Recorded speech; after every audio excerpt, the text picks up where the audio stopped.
Is there a right way to identify people in the autism spectrum? In our Two America series, we're showing you different perspectives and also solutions to community issues. Those who choose identity first believe it's about empowerment. On the flip side, person first means autism doesn't define them.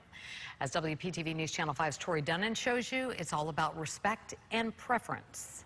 12-year-old Ethan Garrity and 23-year-old David Brown are perfecting their tennis skills with their instructor, Lisa, who also happens to be a language therapist. I think there's a big push in the world now for diversity and inclusion. Both Ethan and David say it's autism that makes them special. I like to be autistic because I want people to know who I am and stuff. They can call me whatever they want, and it just won't matter unless it's something in that, you know, it makes fun of my autism, like it's a bad thing, which it's not. It's basically like a superhero. Even while playing tennis, there's a debate and a conversation happening about people first language versus identity first language, especially when it comes to autism.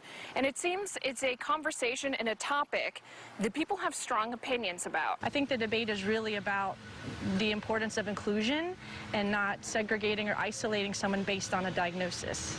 Lisa, the founder of Love Serving Autism, teaches specialized tennis to adults and children on the autism spectrum. There are two sides to it, and I'm feeling like I'm a little bit in the middle because I work with parents who prefer the person first language of my child has autism.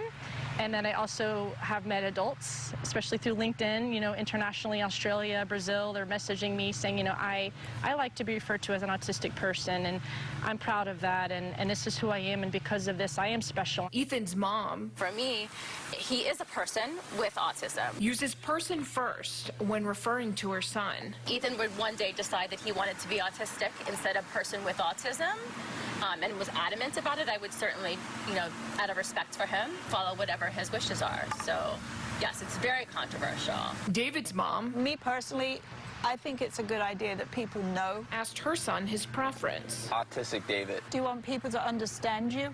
Yes. Despite the strong feelings on the topic, most seem to agree. Definitely it needs to be addressed because so many more diagnoses are happening. The debate is a good thing. It is an important step towards understanding and being empathetic. I definitely feel encouraged about this conversation. Back when I started 19 years ago as a speech therapist, it really wasn't discussed. Like every other autistic kid or young adult, we all want people to understand what we're going through and that autism isn't a curse. It's more of a blessing.